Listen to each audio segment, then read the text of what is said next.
We got a lot of trades to catch up on here on the call up, and a couple of huge ones, some smaller that, of course, that's what the show is all about, that I'm excited to get into, and a few in between. Of course, I'm Aram, he's Jack, and this is a new week. We're putting it out on a Tuesday afternoon, so a little bit later start to the week. We'll make up for it on the back end. We got Mariners top prospects at the end of this week as well, a system that is really bolstered up and strong again, as we're kind of used to it in previous years. But Jack, I've been itching to get into these trades because, of course, we haven't broken down like the Garrett Crochet deal, but a lot of prospects exchanging hands during the winter meetings and a little bit after. And just like the trade deadline time, I think it's some of the most fun time to just be able to identify, highlight, discuss the players that are generally going to a team that I think fans are looking for things to be optimistic about. But I think with a lot of these moves, it's a little bit of both.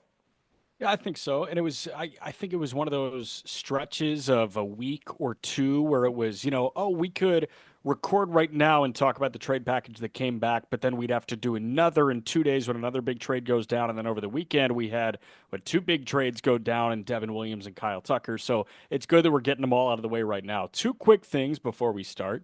Pour one out for Trey Cabbage, who is going to Nippon Professional Baseball. He was going to be in Indianapolis. I I was really know. excited, and then all of a sudden he's going to Tokyo. So good for him. I'm sure he got a bag. The other thing, did you happen to see any of this Major League Baseball, essentially like their research project into arm injuries or Yeah. something? Yeah, I saw it come So out just before we were going to record, and I was like, "This could almost be an entire episode." So I'm looking forward to diving deep into that. But I yeah, already saw Jeff Passan highlight like what stood out to him. The strongest correlation, as we've long talked about, velocity and injuries. No surprise there. I'm totally with you. It's not breaking anything new. I did read Jesse Rogers' piece on it and then Passan's piece on it. And the five main points are things that I mean we've already hypothesized, like guys are showing up to spring training ready to go for a full season, which doesn't make any sense because you're going to burn out quickly. Early season injuries are something to monitor, but the thing that jumped out most to me that I just wanted to bring up real quick, Passan just tweeted out this chart, and it's the number of players who threw 95 plus at the Perfect Game National Showcase from 2014 through 2024. Pre-COVID, there was not a single year that more than 10 arms threw 95 plus. Like the most we had from 2014 through 2019 was 8 in 2019. In 2024, did you see the chart? Not yet, but that was what we talked about too, and like that was what I was like pounding the pavement on when it comes to like I think the issues that we're seeing. Everyone's saying it's a Major League Baseball issue. No, it's a baseball issue It's a because these kids baseball are issue. throwing harder than ever at a younger age, and that damage is done by the time they get to the show. Yeah, so Passing called it baseball's brokenness, and I'm totally with you. Give me a guess. There were 8 kids that threw 95 plus at Perfect Game Nationals in 2019. How many did it in 2024? It's like that's the like All American game, or is that the tournament? That's the national tournament. That's that Okay, national showcase that they have. So there were 8. Like the high number from 2014 to 2019 was 8 in 2019. I think you got to be close to like 20 something now. 36 kids hit 95 plus in 2024. Yeah. 8 did it in 2019. Yeah. It's a joke. And we talk about the art form all the time. It's like you wonder why these 17-year-olds are blowing out and why Dylan Cease dropped 3 rounds when he was taken. Like, it's because he was throwing 98 when he was 16 years old, man. I understand that that's what gets you drafted, and it's broken. Like Division One schools are not going to look at kids if they're not throwing 90 anymore. It's At it least high major schools are like you're not getting an SEC scholarship if you throw 82 miles an hour. You could put it wherever you want. You could have an 8 pitch mix. You're not going. That's the challenge, and that's the tough part. So what are you going to tell kids not to pursue the thing that they know is going to get them the No, opportunity? they Very have hard to to say pursue that. it. They Yeah. have to. But it's the same thing as like when you're, it's all relative, right? When you're 11, 12 years old and they say, don't lift heavy weights and things like that. You can stunt your growth. Like it's similar but different where, I think that you want to have an edge, you want to do things, but it's objectively true that you have a higher probability of hurting yourself in the long run if you're going to do this and pursue velocity before you're fully developed. And That's the tough part about it, though. I mean, I remember, and it just shows you how much it's changed in the short term. Yeah. When you and I graduated high school in 2016, if you threw 90 miles per hour, guaranteed D1. You're going D1. If you Guaranteed. just clip 90, you're going D1, and probably You Power Five. kids Now like that's, I mean, you kids you would got damn guys near yeah. anywhere throwing 90 now. Kids would damn near blow out at showcases trying to get to 90, and they Hmm. don't have to throw a single strike. But if they hit 91 on the gun, they're going to Creighton. Like Yeah. it's crazy to me. Yeah. Yeah. So I'm excited to dive deeper into this and talk about it. But this is, and I will continue to say it, and I'm so glad that Jeff Passan highlighted this with his reach and his platform. This is not an MLB issue. This is a baseball, youth baseball, and just sport in general issue that has to be addressed from the ground up, which we've said for a long time. Go read The Arm. He wrote it when he was at Yahoo. I know you still haven't read it yet because you were so focused on that boring Sadaharu O book, but go read The Arm by Jeff Passan. You listen to Griffin over me, which is fine. He's better at baseball than I am. A little bit, a little bit. Yeah. So let's get into these trades. You got them in order. Yeah. We'll just lead through them one at a time. Talk about the prospect returns, break it down, and I know it's impossible to fully say if a team nailed it or didn't before we know, but we'll talk about whether it was more or less than what we maybe perceived the value to be in a swap. Some of the swaps we didn't expect, but some that we've been waiting for a little bit. We can talk about whether it met what our expectations were. Yeah. So the big one over the weekend was Kyle Tucker going to Chicago from Houston. The return was Isak Paredes. I don't think we need to do a breakdown of him. I don't think we need to do a breakdown of Hayden Wesneski either. The sweeper is good. He's a swingman. He's been there for 2 years now. Cam Smith is the prospect that is going back to Houston. Cam Smith was first round pick of the Cubs this year. Was he 14? I think that's the right number, out of Florida State. I know you love him. He's a top 50 prospect at just baseball. Uh, what was the guesstimate of what Cam Smith will look like? 290 with 30 homers. Is that Oh, right? the Jim Bowden. And then I thought I was the most bullish on Cam Smith. Turns out I'm not. It's Jim Bowden, who I think was on MLB radio or something like that. I saw a tweet that said he predicts that he will be a 300, 400, 500 guy with 30 home runs. Nice. Yeah, good. I see that's the problem. I get so excited about players, then we get carried away, and then I got to be the one to like say, "Well, that might be a little much." And then now it's like I wasn't the guy I was high on anymore. I love Cam Smith. This is outrageous that they were able to get him on top of a big leaguer. We talked about on the Just Baseball show, a guy that fits like a glove with the Crawford boxes there and Isak Paredes, and then to get a depth arm and a guy that looked good at the end of the year in Wesneski. I Not a crazy like, oh my gosh, why did they do that trade from the Cubs? You were going to have to move a prospect, and I Yeah. imagine that it was a tough spot where Matt Shaw was probably a non-starter for them, and I don't Yeah. know if Owen Casey was enough, or maybe they prioritized Casey. I'd imagine that the Astros probably preferred Cam Smith. I'm curious. I don't know, but what do you think there? Because we have more success from Casey in terms of what he has done, at the upper levels, because Cam Smith was just drafted. But Yeah. I think when you see the blend of hit and power and approach that Cam Smith has, I wouldn't be surprised if the Astros preferred Cam Smith, especially with how the defense looked at third. Yeah, I think Cam Smith they probably view as a bit more malleable of a project that is already really good versus Casey. He's done everything he's got to do in the minor leagues, and I feel like we've said that about a couple of guys. I know I just mentioned that about Caden Dana on the Just Baseball show earlier this week, but like Casey has already played a full good season of Double A baseball and a full good season of Triple A baseball. You know what Owen Casey looks like. But the fact that you can see this much promise in Cam Smith and he's played 30 minor league games, 35, I don't have the number in front of me, but I think they can dream on what's to come a bit more than Casey, and they view it as, oh, let's get him in our system. Let's let him get comfortable. He's so young in his baseball life. And I know Casey's very young as well because, he was a high school draftee and he's already made his way through and he's young and he's hitting at the upper levels. But Smith, like, it just seems a little bit more exciting to me and an Yeah. objectively more premium position. Yeah, exactly. Because, I think Casey's come along. I think you bring up a good point. Like, he's come along defensively, but he's never going to be a plus out there.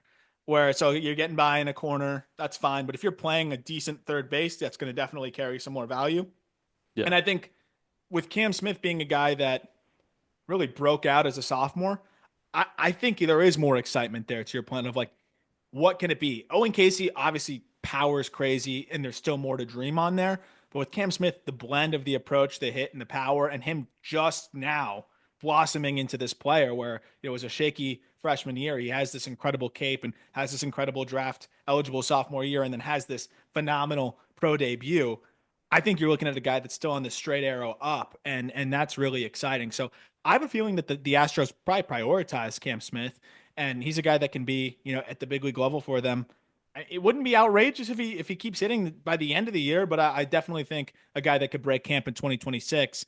Not a prospect I would have expected to be moved, but of course you're getting Kyle Tucker, so that's one of those instances where you can move him, and it Yeah. allowed them to hold on to Matt Shaw, who's big league ready and does a lot of the same things. So Yeah. it's definitely a great get. He's instantly the best prospect in the Astro system comfortably. And, Yeah. I like DeZenzo. I like Melton comfortably better than both of them from a prospect intrigue perspective.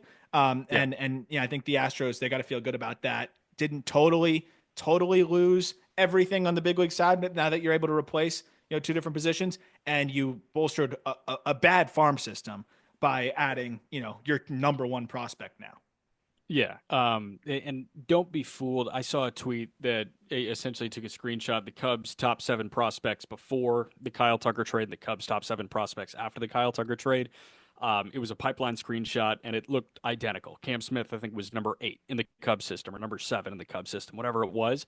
Don't be fooled by that. He was a heck of a lot better than the number 6 prospect in the Cubs system. Yep. The Cubs do have the best farm system, or at least the top end of farm systems in Major League Baseball.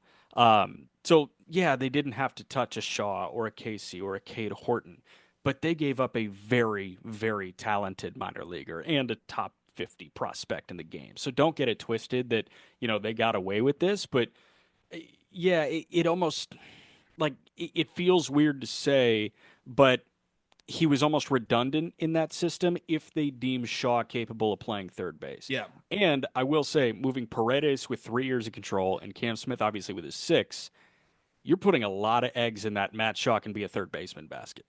Which is interesting. We talked about that. Like I wrote it up on a piece I put out on justbaseball.com, but it even more emphasizes the fact that the Cubs need to go all in on this year. Not saying they have to win the World Series, but you better bolster that move with more moves. Like Yeah. people say, oh, well, an extension is going to make this Tucker deal a success. He's not signing an extension. He might go back to Chicago, and they may now it's a little audition. It's like you get an extra date, on The Bachelor, essentially, right? Like you're getting Yeah. an extra opportunity here to endear yourself to him, and he might love Chicago. It's pretty easy to love and come back. But Yeah. the real way that you can make this trade worth it is by adding around him so that you actually can make a run this year. If they lose in the NLCS, they lose in the NLCS. But if they are, at least give it a good push, you can justify the move. Otherwise, if you don't do anything else, it's a bit of a head scratcher because they weren't a Kyle Tucker away from being, a World Series contender. They got a lot closer by adding one Yeah. of the best players in the game, but they're going to need more than that. And I think they're going to do more than that. And there's going to be more trades, I think, that we'll potentially be discussing on here.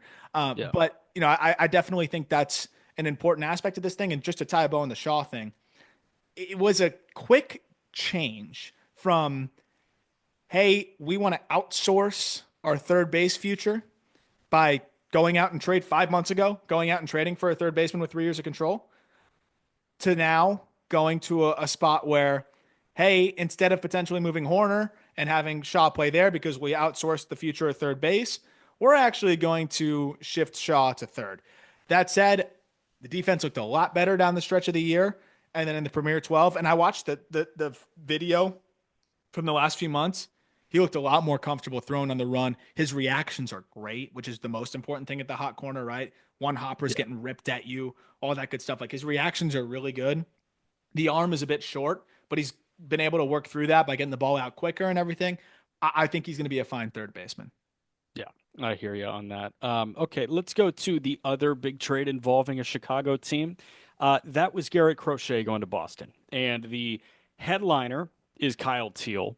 But the sub headliner that could be as good as Braden Montgomery. The other two that went were Chase Meidroth, an infielder, and Wikelman Gonzalez, a right-handed pitching prospect. Start with Teel. Obviously, first round pick in 23 out of the University of Virginia, was very good offensively when he got into pro ball and he climbed to AAA last year. I think it's 28 games in AAA. Teel is a guy that I know was on foul territory talking about his possible opportunity of breaking camp with the White Sox, and I do think that there's absolutely a non-zero chance. I know you love that term, non-zero chance, but um, it seems likely that one of Edgar Caro or Kyle Teel is going to break camp with the White Sox. Teel feels safer to do that. And Teel is going to be a good catcher. The question is he going to be a great catcher? Yeah, that was it was interesting from that perspective, and I think that the focus clearly was and has been for Chris Getz. I can't miss on this crocheted trade. So it wasn't how do these guys fit into the system. I think the mere focus. I think they could have had 10 catchers, Yeah. and if Kyle Teel was the best player, best prospect that they could get, I think Chris Getz would have an 11th catcher. Like Yeah. I really think, and I get it because there's pressure on him to. People are going to look at the rebuild, and if the White Sox aren't building towards contention, they're going to microanalyze each of these trades and say how did Getz do? Well, he whiffed on this trade and he whiffed on that trade, and it's going to expedite his maybe push out the door if that happens a lot quicker. So I from that perspective I get it, but I also think that it was a little almost too obvious in this instance where it's just like Edgar Caro is right there too. And I think you could make the case that Edgar Caro is just as MLB ready as Kyle Teel because Caro is, I think, better defensively at this stage and made the progress that he made offensively, really broke out last year in terms of tapping into more power. Teel is, a really good bat to ball guy at this point with a good approach, but still kind of learning to tap into that power. Still needs to fill out a little bit more. The defense is further behind. So, like, I love the idea, and like, you can't have too many irons in the fire of young talent. And the way that this White Sox team looks, I think you could justify having one of those guys in the DH spot and the other catching for a lot of ball games, and they'd probably be one of their better options. And then you cross that bridge when you get there in terms of like who gets the bulk of the duties and things like that. I mean, the White Sox would love that problem. I don't think they've ever had a problem in the last couple of years of, oh man, we have two good players, who gets the time. Again, that would be a welcomed issue, but it was a Yep. little bit surprising, considering like Marcelo Meyer, who I understand has some more injury risk and stuff, is such a more clear cut need for them. And Yep. maybe he was a non-starter for the Red Sox, but I struggle to think that would be the case, especially considering the fact that I think the Red Sox also need Kyle Teel. I think you can Yeah. make the case they need Marcelo Meyer as well, but they need Kyle Teel more immediately. And especially if Trevor Story comes back healthy, I thought it was a little surprising from that lens. But in terms of the bulk of the deal, I think they did a great job in securing talent across the board Yeah. and balancing it out well. Where Meidroth, you're not gonna have nothing to show from this deal. Kyle Teel is No. going to be a big leaguer in some capacity, like you said. Chase Meidroth is going to be a big leaguer in some capacity, and I think you feel really good about that. Braden Montgomery has massive upside and Yeah. elite power potential, and then you get a fun arm mixed in there as well. So I get it, but I don't know. Do you feel like it was almost? I feel like Chris Getz has almost like was too stressed about the optics of this package, and I almost feel it with the way this return came through. He was talking in his media availability after this trade. He was talking like catching is the magic, like it's the magic thing. It is the thing that, you can never have too much of. Are we sure? Are we sure that's a thing? You don't really have a shortstop. Lenin Sosa was supposed to be the guy. Like he doesn't really look like the guy right now. So, and to your point, it's hard for me to believe that Marcelo Meyer was a non-starter and Kyle Teel was fine to get the deal done with. You know what I mean? Like those two should have been pretty even in the Red Sox organization, but I understand, hey, Meyer, I understand is the guy that you've seen grow up since he was 18 years old and you took him versus Teel has only been there for a year and a half. But at the end of the day, like I feel like the White Sox should have asked and asked and asked again for Marcelo Meyer, and they didn't. But that's okay because I think the surrounding package around Teel Hmm. was still really damn good. And Yeah. obviously, Braden Montgomery was that second piece. I view it as 1A, 1B.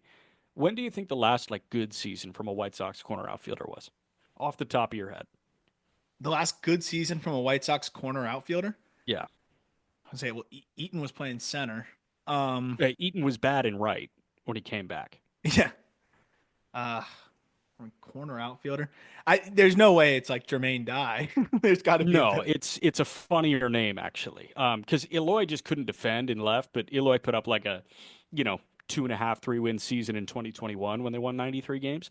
The last time that they had a legitimately good corner outfielder, 2017, they got a 330 batting average and an 885 OPS from Avisail Garcia.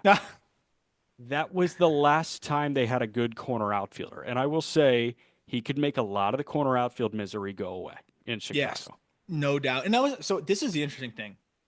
I wonder if it was Marcelo Meyer and then like Meidroth would be the second best piece there, and you'd get Yeah, like a third piece behind that, and then the arm. Like, then would you? Which way would you rather go? And I I'd rather wonder go if this way, I think. I think when you are where the White Sox are at, you need there's power in numbers, and I Yeah, think that's probably where they ended up settling. Where it's like, okay, we're gonna get two guys who can be above average big leaguers, potential all stars if it all comes together. Especially with the upside of Montgomery, like the fact that you can get a prospect like Montgomery, and I know he comes with a little bit more risk. I think his hit tool is a bit fringier than maybe the industry grade is, but at the yeah, same time, he also has 70 bat speed from both sides of the plate and could be a monster and an 80 grade arm in the corner. So like you don't often get guys with his upside as the secondary piece in a deal. Like right. that's rare. So I think that may have ultimately been what it was. It was probably Marcelo and not much else. Like or Teel and you get another bat and and two other pieces. I could see it being that way because again, just there's just so much more value to I think Marcelo being a good defensive shortstop and the things that come with that. And Teel, I think the limitations defensively, and I think he can get there. He's a good athlete, but he definitely has some things he needs to shore up there. Probably made him a little bit more expendable for the Red Sox who are in win now mode and probably figured as much as we love Teel, he's going to need to spend most of this year in AAA for us. If you're trying to win right now, Yeah. then maybe with the White Sox, he could be up there tomorrow and develop at the big league level. So, from that lens, I like it. I think there's a lot of pressure on the ability to develop. I think Teel as a catcher Hmm. and to develop Montgomery as a hitter, and that's going to be what we find out here with the White Sox. But I think that's an important because Chase Meidroth, like, there's nothing to develop there. Like, he Yeah. is what he is, and that's a good player and a high floor guy that should be on the opening day roster. And just Yeah. to add some perspective here, like just some more context, this guy, 23 years old, played the whole year in AAA, ran an in zone contact rate of 92.4%. He walked 105 times against 71 strikeouts, and he only chases 15% of the time.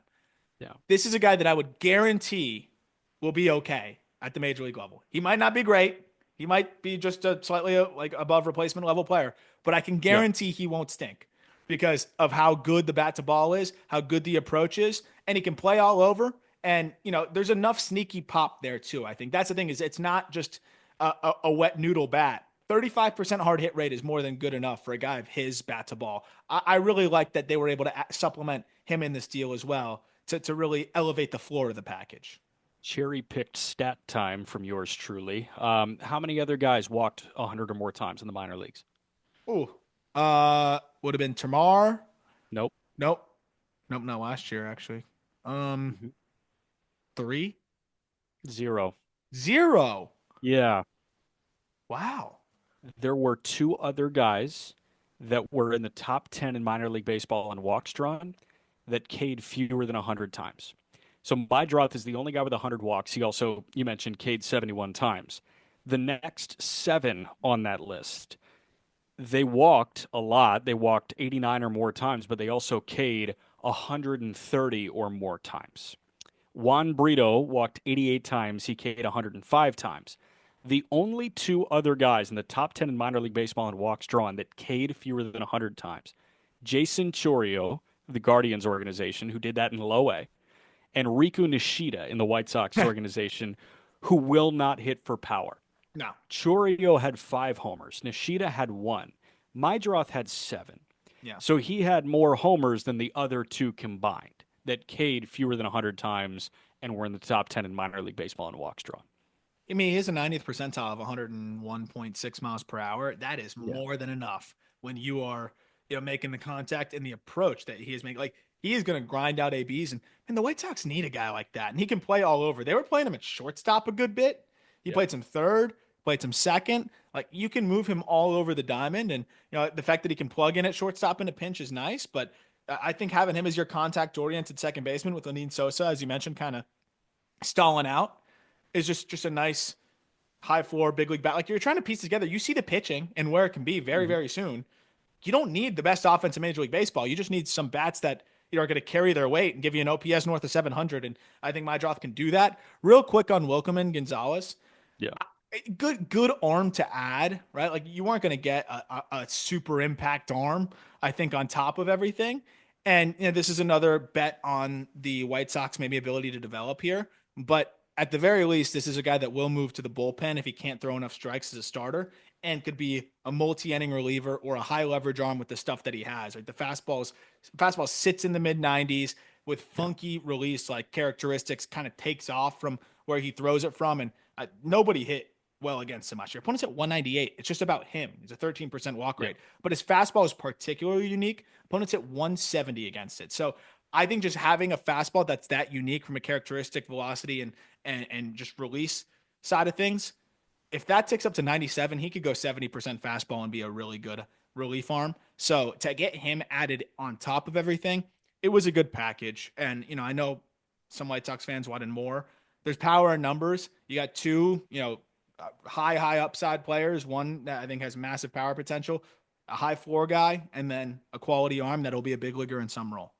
Yeah. The number one prospect coming back could have been a little bit better, but the number two prospect coming back would have been a hell of a lot worse in essentially every other trade. Yep. Wilkman, does he not feel a little bit like Prelander Baroa a year later? They acquired Baroa in the Gregory Santos deal. I know Yeah. Baroa was already a reliever, but it feels like he's that guy that was, at points untouchable as a starting pitcher, and then he made the move to the bullpen, and it was like, okay, yeah, you did this because the only competition when you were a starter was you. Yeah. And he moves to the bullpen. He's a big leaguer. He's still trying to figure it out. I think Wilkman is probably a better prospect than Baroa was at the time, but the development through the minor leagues feels pretty similar. Yeah, and I mean, stuffy guys that you figure can at least find a way to get outs. Yeah, What Wilkeman does have going for him is the command is better than Baroa's, so yeah, that helps. Like, Baroa, it was like 30 yeah, command, if that. It might even barely be that. So it's similar, but I think that's the nice part is, like, that seems like the work. Like, the command would have to back up a little bit. So yeah. that's the good news there, and I think they give him some time as a starter. He's still just 22. See how it goes, and he finished the year pretty well. So I'm excited to see what it looks like. But regardless, this is a guy that they could fast track to the pen too if they want to. It feels a little Iriarte-ish as well, who kind Mhm. of saw the command being consistent at times. Yep. One more big deal, I'd say, where you have an all-star caliber talent going back, and Devin Williams is now a New York Yankee. Nestor Cortez was, I think, the headliner of the return, but the prospect was pretty damn good too. Caleb Durbin, who we've talked a lot about, was the prospect going back along with $2 million cash. Durbin, he stole a ton of bags in the Arizona Fall League. He was 29 for 30 in the stolen base department over the span of a month.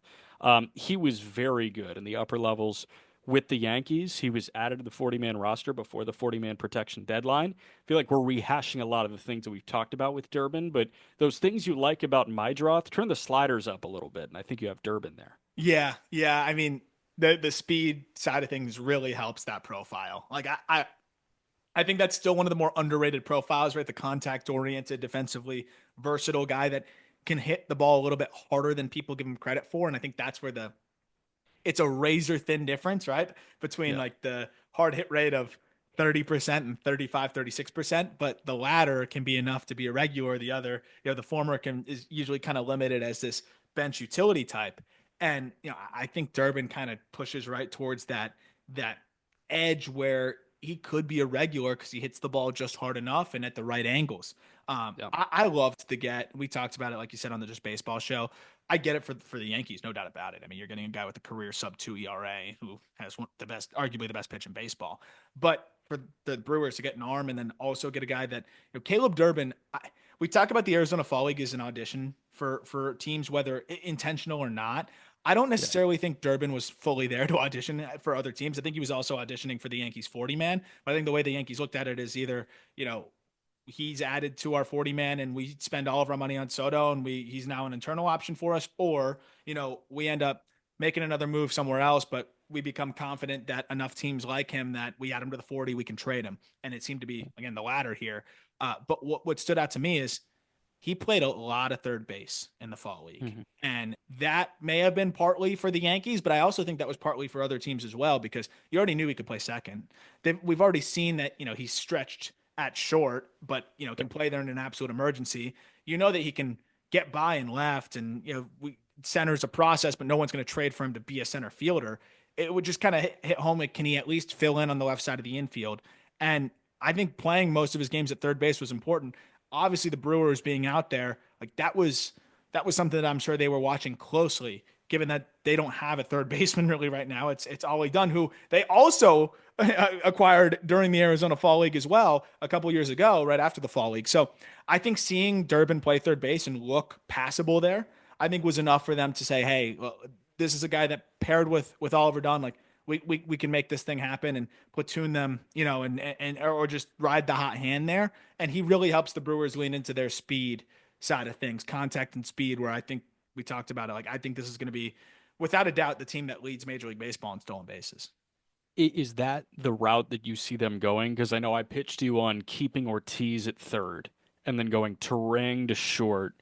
Durbin plays second, Tyler Black at first if they can move Rhys Hoskins. Do you feel like moving Ortiz to short, keeping the Platinum Glover and Terang at second base, and then having Black at first and having Dunn and Durbin flip flop at third, like that's the avenue that they're going to go now? I think that's the primary avenue, and then I think if it's a disaster, they know that they can always shift over, worst case scenario, and do Yeah. exactly what you said. But the move for Durbin, given how much third base he just played, I don't know, it kind of tells me that I feel like he's going to be playing a little bit more third. But who Gotcha. knows? I think they're probably still trying to figure that out internally. But Yeah. it's hard to pass on a plus defender at short and Joey Ortiz, a platinum glover at second base and Terang, and then now you have another at least third base option where you have two guys that you hope one of them can hold it down, or they share and then they help each other hold it down. Yep. Those were the all-star trades. We're going to get to the more role player trades now, the volume trades. I like calling them in a moment. Before that, quick break. First of the volume trades was Jeffrey Springs going from Tampa off of elbow surgery to Sacramento. He is an A. He is now the number 2 in that rotation behind Luis Severino. The return was Joe Boyle, who we'll hit on a little bit, but this is a guy that we've talked about when he was a Reds prospect and when he was an A as well. The other guys that came back were Will Simpson, a first baseman, and Jacob Waters, a reliever. Start with Boyle. Like with what you were saying about Wikelman, again, turn the sliders up, and that's Joe Boyle. It's like the stuff is crazy. Yeah. Is he going to throw strikes? We also talked about that where on the Just Baseball show, where I don't think there's going to be some magic fairy dust that they sprinkle on Joe Boyle like everyone's assuming, and he's going Yeah. to become a frontline guy. But I do think that they're going to help him lean into who he is and maximize himself in a more specific role. Yeah. I just don't think that's as a starter, right? Maybe as an opener, but I also don't want my opener with command issues. So I think it's going to be a higher leverage arm. The slider that he throws is gross, and that's going to be the pitch that I think he really leans on. And obviously the Rays probably circled and identified. And then if they can help him just hone in on the fastball command a little bit, 55% strike rate on the fastball is just not going to fly. If he's anywhere near 60% with that slider as well, like he'll be in a good spot. Just ditch the curveball, like don't even bother, and see how it goes. But he's incredibly unique, and if he can be anywhere near the zone, he's going to fill a role. And you know that the the Rays like those guys, that can plug right into the big league situation and give them some innings there. But I mean, this is the Rays just betting on their ability to, get the most out of guys. And I think Boyle ultimately, was that quote unquote headliner. I really think the key get here though was the comp A pick for the Yeah. Rays. And I think that's ultimately what they really were coveting here. Teams are not you don't get the opportunity to add to your draft bonus pool Yeah. very often, and let alone a comp A pick. Teams don't really give those out, and usually it's smaller market teams, so they're even less Right. likely to give those out. And now the Rays pick 34th and 36th, Wow. on top of the fact that they're also picking 14th. So you imagine the things that the Rays can do now with their bonus pool, where you might be able to buy a guy down from the top 10. You might be able to buy your way into the first round, with one of your two picks there at 34 and 36. They could get really, really creative there. And I think that's the focus. I think with the Rays was that they were able to get that comp A pick as well. I mean, to pick Yeah. 14th, 34th, and 36th, they're going to get a lot of talent just replenished right into that farm system. It's probably comparable to what we saw Seattle do in 23 with that PPI pick. And then you also had the competitive balance pick. They picked 22, 29, 30. And there was Colt Emerson, Johnny Farmelo, Ty Pete. So that's probably, better version of what you're going to get. But 14 is a hefty price tag. And that probably, elevates 34 and 36 to the point where you're looking at them as, the 28th pick, that kind of thing. So, Well, and um, they also yeah, pick 51, which is their standard pick, and then they yeah. also have a compensation pick at number 66 because they didn't sign their number 66 overall selection Tyler Bell from the 2024 draft.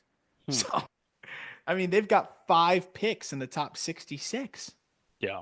They're going to have a Seattle. lot of money to work with.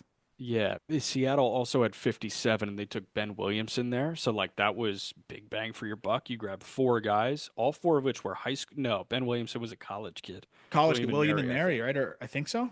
I think it was William and Mary. Yeah. Weird school, by the way. Just the people around there. Like everybody's in colonial garb. It was a bizarre place to go visit. I went like height of COVID too. It All was right, I'll cross that crazy. one off my list.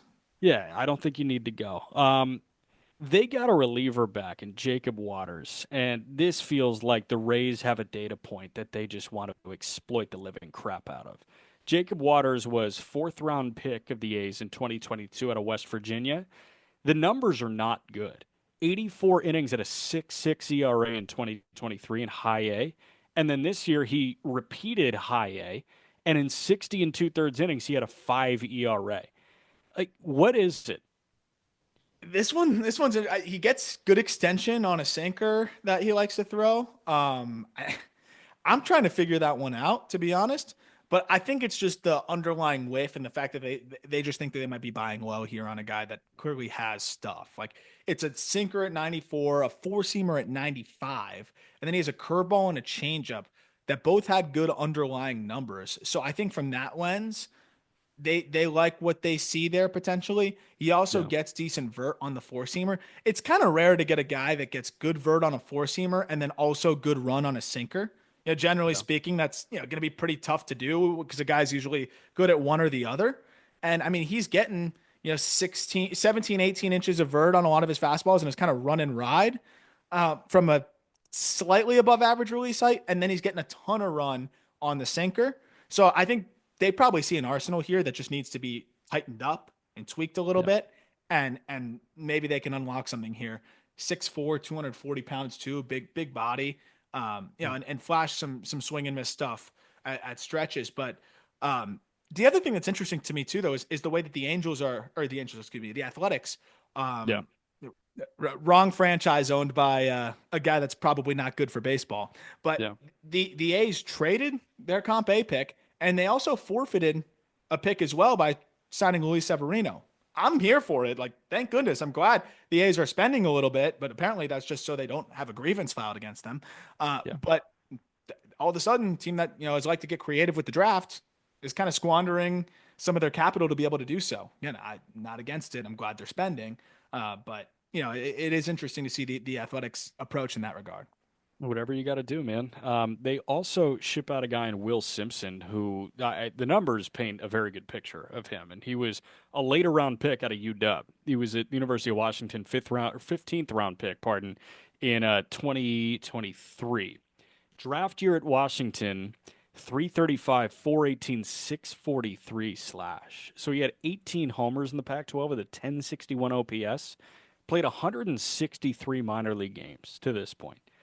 He's hitting 290 with an 872 OPS in 163 games, which is essentially full big league season sample, 44 doubles, 24 homers, 113 driven in. The numbers are really good. Yeah, the numbers are good. And this was a guy that when we went through the A's system, I saw the numbers. I'm like, oh, maybe he squeezes into the top 15. The underlying whiff just was a little too prevalent. But this is a dude that, I mean, hits the ball pretty hard, hits it in the air consistently, only a 33% ground ball rate. And, the approach is fine. So, I've noticed through the years that the Rays love, the throw in kind of final piece Yeah. rather than getting some complete lotto ticket that's a more premium position that maybe can't hit or whatever. They'll go Yeah. with like the first baseman who hits well, but I think has enough questions to where teams are more willing to move off of him. And a lot of times that can turn into, a guy that just hits enough to get to the show. So I think that's what they were probably hoping to get here. He's going to have to shore up the contact rates to do so. But clearly, I mean, when this guy's making contact between the EVs being above average and the angles that he hits the ball at, he's able to do plenty of damage. Yeah, no doubt. All right, we're getting now to the Andres Jimenez deals. I guess I want to call them both the Andres Jimenez deals because it was a Spencer Horwitz flip flop. It was Andres Jimenez to Toronto for Spencer Horwitz and Nick Mitchell, and then it was Horwitz to Cleveland for Luis Ortiz, Michael Kennedy, and Josh Hartle. I want to start with Nick Mitchell, who stopped in Cleveland. So Mitchell is there now. And Nick Mitchell is a guy who I saw our friend Peter called an intriguing arm and was called out for that on Twitter. But Nick Mitchell, outfielder, he plays all three outfield spots, fourth round pick by Toronto this past year out of Indiana. He played his first two college seasons at Western Illinois, so lower level D1, but still D1. He played 149 college games. He was 45 for 51 in the stolen base department. For some reason, he didn't run much at IU. 54 games was 7 for 7 in the stolen base department, but draft year this past year, 970 OPS, hit 335, walked more than he struck out. He hit 5 homers in 54 games with Meadow. Then he got into pro ball. Low A Dunedin. Again, 54 games in college, 5 homers, 22 games, 4 homers in low A. So, like, everything is there to say, this is an outfielder to monitor. And I'm sure that Cleveland looked at him and said, yeah, we'd love to add him to the fold. Yeah, it might be the benefit of having drafting a college bat that didn't play at some of these programs that seem to just have some hot bats, like Yeah. because his EVs didn't drop as much. It may have nothing to do with that. It may just be more of just the way that he swings it with wood versus metal. But I Yeah. mean, I've a lot of the college guys that I saw this draft year, and might be the balls, whatever it may have been, but it was several ticks on the EVs. You didn't Yeah. see as much of a drop with Nick Mitchell, which he didn't have much room to lose any velo. So it's good that he was able to maintain it. But this is a guy that, I think left-handed hitter that you're hoping can play a good center field, which looks like he can. He has a chance to stick there. And good bat to ball and a solid approach that translated into low A. That's what'll happen with the little bit more advanced college bats, but hopefully, he's able to continue that into high A and beyond. But not a bad, filler piece to just get thrown in there. No. I'm also just a little bit surprised that, like the whole trade in general kind of surprised me. Yeah. That like the fact that the Blue Jays had to move a prospect at all, like while taking on that contract on top of Spencer Horwitz is kind of crazy. But I don't think you're losing sleep over moving a Mitchell, but he's not a non-prospect. Like they just took him in the top 5 rounds, and he showed well in a short stint in low A, and gives you some value with the glove. How do you think Cleveland positioned Jimenez in those discussions with Ross Atkins? Do you think, like the way that I'm looking at this, and the way that they could probably squeeze a prospect out of Toronto is saying there's no chance he's any worse offensively than he Yes. was in 2024. Yeah. And I think that's probably the effective way to pitch him because he was a slightly above league average hitter and he was an $100 million player. Like there was no doubt about it. He was worth that. And then he stopped hitting and he's like, oh, this contract for a guy that's only going to defend. I feel like you can spin zone him into being deemed a more valuable piece than he might actually be. Yeah, I mean, his OPS has consistently declined since that contract in that big year, right? 837, and then it was 712, and then it was 638 this past year. But if you look at B WAR, when he's an 840 OPS guy, it's a 7-win season.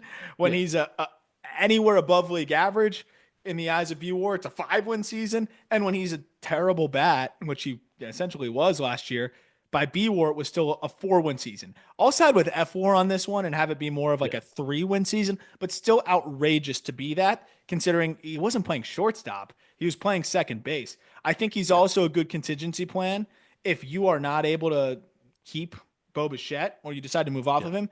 The fact that he could slide over to shortstop and play good defense there as well, and be a guy that plugs in at short is definitely helpful, considering he's one of the best defensive second baseman, if not the best in the game, him and Terang. So that the speed and stolen base aspect, and I think it really was. Hey, he had an 83 WRC plus last year, and he was still a 3 F4 guy. Imagine if he gets anywhere close to what he was offensively before. That contract's going to go from nobody wants it to a steal. That said, I don't think I'd be willing to part with Spencer Horwitz and a prospect to find out, but I struggled to align with the process of the Blue Jays and Ross Atkins over the last couple of years. It's been hard for me to follow. Don't hate it; Yeah. like it makes them better. But Horwitz was one of their more consistent hitters outside of the top dogs, and you saw the value of Horwitz by what the Guardians were able to then flip him for to the Pirates, which I like to get for the Pirates too. Like great bat for them to add to a team that's young and fun, but Yeah. he didn't come for free. No, and the question was after Toronto traded Horwitz to Cleveland, the question for Cleveland was, why do you want Spencer Horwitz? Is he going to play second base? No, like I think that Jimenez trade felt like a bet on Juan Brito. Like more than anything, it felt like confidence that they think Juan Brito can handle second base until Bazana gets there. Or at least just like all of them, like all of the guys, Yeah, like Angel Martinez and an Angel Hanao. Like it's confidence that the power in numbers of. I agree. I think it's confidence in Brito, but I think it's also confidence in Martinez and Hanao, who I think is going to be the best of all of them, and yeah, Roquillo's showing at the end of the year. I think even yeah, as well that they finally have a guy there too up the middle. yeah. Like I think it was just a bet on all of those Spider-Man me middle infield types. Yeah, and it sucks. Again, it sucks that they moved Tana, but they flip Horwitz, who clears out from that first base slog of Naylor, Manzardo, and now Horwitz. They move him to Pittsburgh, and Pittsburgh has their first baseman now. They get Luis Ortiz in return, who was awesome last year at the major league level. I know he had a couple of blowups, but aside from that, he was as reliable as anybody not named Paul Skeens last year. Um, they also get Michael Kennedy and Josh Hartle. And I want to start with Michael Kennedy because this was a guy that I've heard a lot of rave reviews about. Being in the Pirates organization, hearing, hey, there's this kid in low A and then high A at the end of the year that might be a dog. And Michael Kennedy, his first year of Pro Bowl, age 18 season in 2023, 46 and 2/3 at a 2.12 ERA. This year, ERA bit elevated in Bradenton, but 83 and 2/3 innings between low A and high A. He had a 3.66 ERA. He K'd 95. He walked just 19 in 83 and 2/3 innings.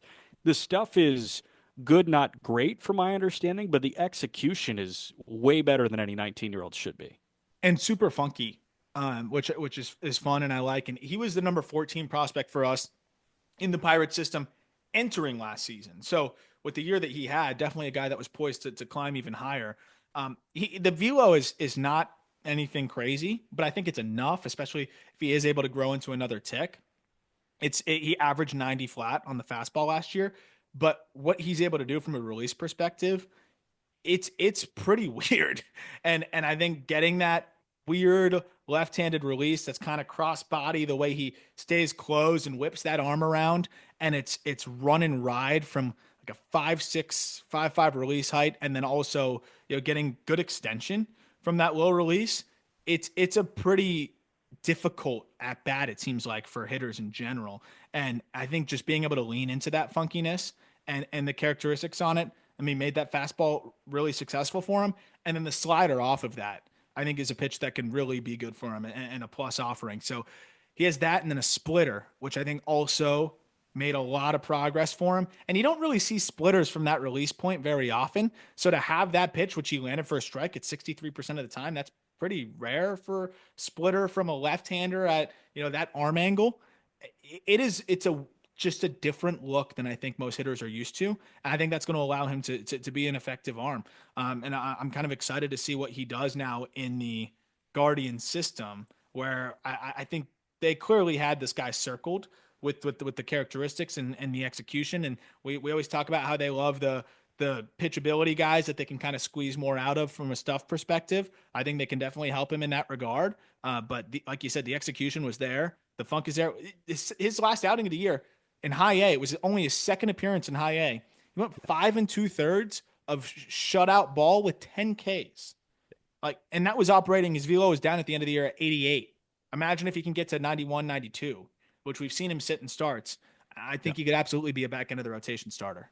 he's got it working. What do you have on Hartle at this point? Josh Hartle, a Wake Forest kid. Hartle was clearly the third piece that moved in that Horwitz deal. Mhm. Hartle this year threw just an inning and 2/3 in Bradenton. It did not go well. 74 and 2/3 at Wake this year in his draft year. A 5.79 ERA. But the year before that, Hartle was not louder level, but right behind him. Yeah. 102 innings. He was 11 and 2 with a 2.8 ERA. Kate 140, walked 24. Why the drop off from 23 to 24? Execution, I think, and velocity. It was both those things where, I mean, Hartle, we were kind of hoping to see him tick up a little bit more, and it just didn't quite happen. He Yeah. didn't drop significantly, but I think there was a lot of optimism. I think that the first round grades and everything that we were seeing on Hartle was with some built-in optimism that he would tick up, and he just didn't. Remember, he's a 6'5" lanky lefty. I think the hope Yeah. was that he would tick up. In certain outings, he did, and later in the year, he started to throw harder. So I think that's something that maybe the Guardians are holding on to. But I also think a big part of it was execution. The fastball command was not there for him like it was in the past. Like he was landing that pitch for a strike at north of a 70% clip and hitting his spots. Mm. And especially the cutter. I'm looking at 2023. His curveball strike rate was 74%. His cutter strike rate was 73%. Everything across the board from a strike perspective was down, and he used his cutter less, which was interesting to me. So, just seemed to not have as much confidence in that sinker, which had been the money pitch for him to get a lot of ground balls, and then everything worked off of it. And the curveball, he still landed pretty consistently for a strike, but a 7% drop in strike rate is going to be felt. So, changeup was kind of, I would say, as inconsistent as any of his offerings, only at a 52% strike rate there. So it just seemed like the execution wasn't there for him. But I know that this is a pitcher that the Guardians liked out of the draft, and now they're able to go get him. And you can't teach the curveball. That's a plus pitch, and he throws it hard at 82, considering how low the velocity generally is. So if he can sit in the 91 to 93 range with that sink and execute better, it's a sinker curveball. The changeup has flash. He just wasn't able to feel it that well. And then the cutter as well. This is another guy that absolutely could be a back end of the rotation starter as he just develops. And he's a 6'5" lefty. Sometimes those guys take a little bit more time, a little bit younger for a college arm too, still just 21. I Yeah. think I think this is another fun project for the Guardians that I'm sure they're excited to embark on. Got you. Last trade, best trade. Jake Berger goes to Texas for 3 prospects. Only guy in Baseball Reference's database, which accounts for pro ball or Major League Baseball, minor league baseball, and college baseball, along with professional leagues overseas. Only guy in the Baseball Reference database named Echedry. Oh, Echedry Vargas is the newest member of the Miami Marlins. This past year, 97 games in his age 19 season with Low A down east, slash 276, 321, 454. He's not going to walk, but he's a 19-year-old that hit 14 home runs in the Carolina League and stole 29 bags. Like he clearly has a power speed combo. Is there whiff problems? Like the K's were relatively held in check. chase problems. Whiff isn't too Chase bad. problems. It's chase, 40% chase rate. Ooh. But he's 19. He hits the ball at optimal angles for sure. Like this is a dude that pulls the ball in the air extremely, extremely well. But I start to take the pulling the ball in the air thing with a grain of salt to a degree when your chase rate's that high, because that could also just be selling out for the pull. And you can Yeah. sell out for the pull with more success against low A arms than you can with, more challenging arms at the high A level. The Yeah. glove has come along nicely though, where it looks like he has a chance to stick it short. He can be this utility guy as well. But I think a lot of people look at Vargas as maybe the best prospect here. I think with the year that Maximo Acosta had, I think he might be the best piece. But Vargas being just 19 years old and having the year that he had, I think is it's definitely a nice get, considering that Jake Berger is kind of limited. I would have, if I'm the Marlins, probably prefer to just hold on to the guy that had a 900 OPS in the second half, see if he can continue that into the first half of this coming year. And also, he is kind of the heart and soul of that clubhouse. But, again, the Marlins are focused on prospect return. Vargas Yeah. being a guy that can pick it at every spot, that helps. I can definitely see the future utility role because I think the approach is going to limit him a little bit. The EVs are fringy, and it's mostly predicated on hitting the ball with backspin in the air to the pull side, which is great. But yeah, I think he's a little bit limited in general. But maybe if he can cut that chase down a little bit, we'll see enough hit shine through, Yeah. blended with the outslug, the EVs type of outlook that can maybe help him kind of shoehorn his way into being a regular. The guy you mentioned is not the only one in the baseball reference database named Max. Max Acosta, 104 games with Double A Frisco this year, 288, 353, 425 slash. Hit 8 homers, but had 23 doubles, 26 stolen bases this year. Why is he a better prospect than Vargas? I just think the year that he had in general, he answered a lot of questions. And this is a guy that, bigger ticket IFA guy, slow out of the gate. But there's a reason why the Rangers added him to the 40-man roster, despite the fact that, he has had a slow development and, Yeah. had yet to play above the double A level. Like, he's got a chance to stick it short.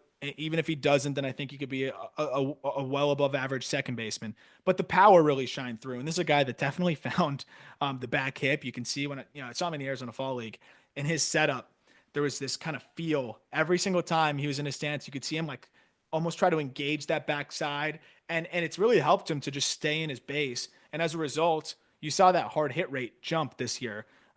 42% hard hit rate on the season. That was up more than 10% from 2023. And then, that bat to ball is good enough. Like, you have contact rates that are close to average, and the approach came a long way as well. Only chases at about 21% clip this past season. Put up phenomenal numbers in the fall league. You combine the fall league numbers, this guy OPS to 801 with an 8% walk rate and a 14% K rate, spraying the ball to all fields. Just another guy that I think at least has a good chance to be a utility piece, but I think he might Yeah. hit the ball hard enough now to kind of be that, second division second baseman or middle infielder.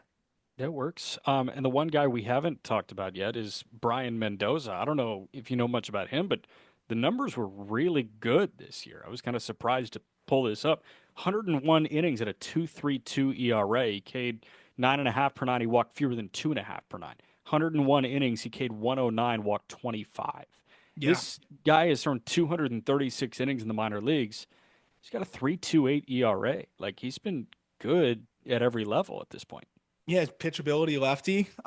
See if it can keep happening, up to the higher levels. But what I like about him is he's got a good feel for two secondaries that look like they can be at least average or above. Changeup looks like it'd be a plus pitch, and that's what he's really riding right now. But then Yeah. the slider looks like it can be at least average. What we talk about though is those lower level guys that have a plus changeup, they kind of feast on that Yeah. low A and high A competition, and then we see them get to the double A level, and all of a sudden they're struggling to get outs the same way. That's my concern with Gotcha. Mendoza, and I think that's probably why the Rangers were okay with parting with him. I mean, the Yeah. fastball characteristics aren't great, so there's a lot of reliance on that changeup being plus. And if he's needing to use that, more than 30% of the time, I think hitters start to leave that down, hunt the fastball, and he could run into some trouble. But he gets ground balls. He fills up the strike zone, and he's had success. So I mean, to get a third piece like that in a Jake Berger deal, I think is intriguing enough. And he might benefit from maybe scrapping the four seamer, which is kind of more dead zone, and going to a sinker. But for now, I mean, average is 92. That's hard enough for a pitchability lefty. there's some interesting stuff there as just another arm as a throw-in piece. I didn't realize how dark it got in my room here, but that's what happens when the sun Whoa. goes down, I guess. Yeah, wow. It looks ominous. But last thing, best thing. 1 year, $13 million for Tomoyuki Sugano to the Baltimore Orioles. Is this the steal of the offseason or what? 35-year-old coming over for 1 year at 13. I would say probably not. I like it better than last year's $13 million 1 year signing for Craig Kimbrell Okay. by the Orioles. But I don't know. It was more than I thought. I'll say that. Look, I think he can be a decent arm. We talked about him in that episode. If you want more in depth on him, but the fastball I think is a problem. Like I Yeah. think the fastball might get crushed. It's 92, and he yielded a 4% swinging strike rate on it this past year. I get it. Opponents did not hit very well against it, but you don't Yeah. have to worry about guys leaving the yard as much out there as you will. I think in MLB. And Yeah. they just brought the walls in Baltimore. So slider's a plus pitch, and that pitch is gross. And he's going to kitchen sink approach you, right? Slider, cutter, splitter, curve, and he's going to mix them all in. I would like to see him throw more of a sinker and lean into being a ground ball guy because I think that four seamer has a chance to get crushed. But Yeah. they're signing him potentially to be a back end arm. He absolutely fills up the zone. If he executes well, I think he can make it all work as just kind of like that Javier Assad type. Throws harder Yeah. than him, but like it's one of those types where you're seeing a bunch of different pitches. He mixes and matches and executes. But I think that slider being plus really does help, elevate him. I'm really excited for him to go 230 innings at a 2.1 ERA. It's going to be I hope awesome, so. and it's going to be worth every single penny. This is a road game for me, so I have no idea where the light is. So we're just going to end the pod with me in this dungeon. It's Sounds good to crazy. me. Like, Sounds good. look how dark I am, man. Yeah, it got It real came dark out of real quick. nowhere. Real dark real quick. Out That's of wild. nowhere. Yeah. Uh, well, you're in the. Where are you right now? You're in. I'm in Lambertville, New Jersey. Okay, Great little northeast. town. Northeast can get dark real quick. Yeah, great Oh little yeah. town. Good walking area too. Coffee shops, that's my jam. Oh yeah. Love it. We'll be grinding. You'll be grinding the names to watch in the Mariner system probably at a coffee shop, right? So we'll have that for you guys later this week. It's been really fun updating that system because it's a lot better. It's quite strong. Happens when you get a million picks in the first round, but also they've done a good job developing. So we're gonna update that system later this week and discuss that. And then maybe next week talk about the draft order that got released already and with the way things shook out, some intrigue there and some of the way too early top prospects there. As always, thank you for listening. We look forward to talking prospects with you later this week.